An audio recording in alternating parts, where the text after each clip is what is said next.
Hey everyone, hope you're doing well. Kyle here, just before the trade deadline in year number 4 with the Stanley Cup champion Sens. But we're looking to add just a couple more pieces to try and repeat as back-to-back Cup champs. So we'll go ahead and get right into it. I have a couple guys that I'm looking to add who I already have watch listed. So first of all, we're going to be attempting to acquire Brandon Carlo from the Bruins to be our top pair defenseman along with Chabot. Really good defensively, and that's what we're trying to add him for. Decent skating as well, and a big body who has a good physical category. So hopefully that can help out our team there. The Bruins are not a good team, so even though he's not on the trade block, they would likely be willing to move him. So that's a move that I'm going to make. So going back to the Bruins, it's not going to be Zub, it's not going to be Yakimchuk, it will be Jacob Bernard-Docker, who had a pretty good run for us. He was solid in that top 4, top 6 role. Okay stats, but a plus player all but the first year. So thanks for your service, Jacob, and hopefully he can be a key piece on a rebuilding or likely rebuilding Bruins team there. So he's going to be the first piece going back. We will need to add a little bit more. So let's take a look and see if they do want any other players. Anyone that we want to give up. Rodin, no. Conklin, no. Anyone here? Hamara or Donovan, maybe we could. These guys are 23. Yeah, we can give one of these guys. Either Hamara or Donovan, similar players. Let's trade Hamara because he's a little bit smaller, but whatever. Donovan has the right D secondary position, I guess, as well. So makes him a little bit more valuable for us going forward, but we'll throw Hamara in as well. And then let's also throw in a draft pick, probably a third, hopefully. Might need a little bit more, but let's see how they feel about that. No, so maybe a second. I don't really want to give up our first, but I will if it's what it takes to get this job done, because we're going all in to try and win those back-to-back cups. So JBD, Hamara, and a second for Carlo. No, so we might have to do the first. Yeah, you know what, whatever. Let's do it. We'll take Hamara out. And that looks pretty even there. Might even be a little bit more skewed towards them, but they don't want to give up Carlo. So let's see this. Bernard-Docker and a first-round pick, hopefully the 32nd overall for Brandon Carlo. No. Interesting. Okay, so let's see then. We'll give Hamara back. Try to think of what in real life here in 2025, what Toronto gave up to get Carlo. I think it was a first and one of their top prospects. Like obviously this Hamara is not one of our top prospects, but he's a good prospect. He's still only 23 with top 6 potential. So let's see if that goes through. No. What if we do throw in that third instead? Because that has a little bit more value. And will that go through? There we go. Okay, so JBD, a first and a third for Brandon Carlo. I'll throw him into the lineup where he should be properly off screen, but we'll just get him in there now just as a placeholder. So he will be on that top pair along with Chabot, and then Zub moves down to join Sandy. We'll have to get his line fit scheme going, hopefully. But yeah, there we go. 31, so same age as Chabot, and he still has 4 more years of control at 5.7. So it's pretty good. Top 4D, so hopefully he'll stay around this 86 range. Maybe get a little bit higher if he has some good seasons. But yeah, there we go. Defense upgrade complete. And then one more move that we're going to make that you probably saw. We're going to be adding Blake Coleman from the Kraken to join the 4th line and to join the power play. So this is pretty much a lateral move. We're going to trade one bottom 6 player for another. The guy who's going to be going, I like our 3rd line. Like what's his name? Riley Smith has been really good for us there. And then obviously our young guys, Dumais and Dvorsky. We're not going to be moving them. And then our young guys on the 4th line, Gauthier and Ostapchuk. Sorry, not Ostapchuk. What's his name? Bourgault. I like these guys. I want to keep growing them. So the guy to move is going to be Yanni Gourde. They do want to give up Blake Coleman. They don't want Yanni Gourde, so I might have to add a little bit more. But let's see if that goes through. No, not even close. Okay. We're also shedding a bit of cap with Gourde, saving about 2 mil there. So what if instead we do, see what they want in terms of skaters. Don't really want to give up any of these guys, so we'll do a pick. What about our 2nd there? That's actually quite a bit more. How about the 5th? We'll start with that and go from there. Yanni Gourde and a 5th for Blake Coleman. Yes. So we were not even in the same ballpark, and then we added a 5th, and they liked the trade. So I guess that's all it takes sometimes. But yeah, there we go. So those will be the only additions. I like the rest of the team. We are currently 1st in the league. So we're set to make the playoffs again and hopefully get into repeating as Cup champs. So I will get Carlo and Coleman into the positions they need to be on special teams and whatnot, and I will come back and we'll finish the rest of the regular season here. Okay, so I've put Carlo and Coleman into their spots on mostly the penalty kill. Carlo will join the top line penalty kill, and Coleman will be on the 2nd unit. So that's an upgrade there. Defensively, I also got both of them to buy into Travis Green's line fits. Zub did not for the 2nd line, but he's still got 1 green check, so still a +2 for him and Sandy.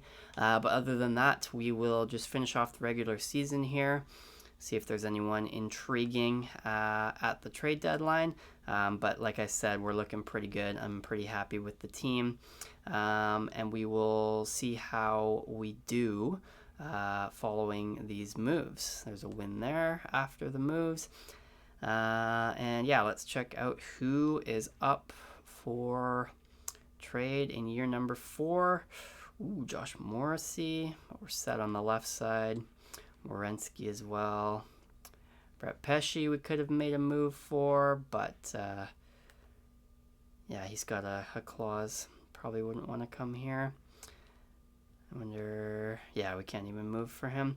That was why he wasn't on my list. Yeah, everyone else, I like the rest of the team, so I don't think we're going to make any moves here with the guys that are up. But yeah, interesting names here. Hoglander is interesting, but he'll probably want a big contract, so maybe not. I'm actually just doing a Vancouver rebuild of sorts in my free time, and he's at a 90 overall, I think he got to, or 88, and he wanted 16 mil at this time, so probably something like that in the offseason if we were to acquire him. But yeah, no moves to be made further, so we will just exit out of here and keep rolling with the squad with our 2 new additions. So I will check in at the end of the regular season when we have hopefully clinched the playoffs. Okay, so at the end of the regular season here, in that stretch, we went 12, 6, and 2, something along those lines. So not great. We did have a stretch where we lost quite a few games, but we did finish the season as the President's Trophy champions with 120 points, 57 wins. So all in all, a very good season. It looks like we'll be taking on the Lightning in the first round, so that will be exciting there. In terms of wrapping up the regular season here, stats-wise, Tim had another fantastic season, 123 points, puts him 4th in the league. McDavid will win the Art Ross and likely the Hart with 135. Austin Matthews, 80 goals in 82 games, so another Richard for him. But Tim was also in the top 10 with 47 goals. And then also in the top 10 for assists. Mitch Marner has 81 and 82, but Tim was 76. Ullmark second once again to Skinner. So Canadian teams, Sens and the Oilers, are really hogging up all the wins here in the NHL the last couple years. Might be another rematch in store for them. But yeah, great season for Ullmark and great season for the team. We did have Chabot go down early in the start of the month. He missed, I think, 4 games, but he is back. Drake Batherson has just got injured, but he should be back around game 2 or 3. 23rd, so assuming game 1 is on either the 17th or 18th, he should be back around game 3, maybe even game 2. Let's look at the individual stats here. So we'll start with the forwards for our team. And yeah, great season from the top line. They all played every game. Nearly 40 goals for Brady, but big jump for Jarvis, I think. Yeah, huge jump for him. 30 points, another 10 goals and 20 assists. I got him to shoot more, so that is awesome. Clearly he's doing that. Yeah, awesome season for him. That's been a huge acquisition for us there. And then Tim with, as mentioned, 123 points. Career high by a lot. 47 goals is also a career high by a lot. And 76 assists. Just insane. And Brady, I think this is a career high for him. Yes, it is. Career high in goals, too, by a couple. 30 goals yet again. And yeah, 100 points from all the top line is fantastic. Ridley Gregg had a great season. Big on the power play there. Pinto, fantastic as well. And he is good defensively. So we like that out of him. Riley Smith, awesome season at 37. 20 goals basically. Batherson, not as many assists and not a ton of shots, but we're happy with 25 goals and 55 points from him. And then Dumais with a great rookie season here. We'll check in on the rookies. But yeah, 46 points, a -3, which is, whatever. Dvorsky with a solid season, plus 11. And then Blake Coleman, we'll check in how he did for us. 4 points in 20 games and a -5. Not great, but hopefully he can contribute a little bit in the playoffs. Bourgault, solid season, plus player. We'll see how he was on the faceoffs. Awesome, 53%. I love that. Gauthier as well, 14 points and a plus player. Happy there. And we'll check in on defense.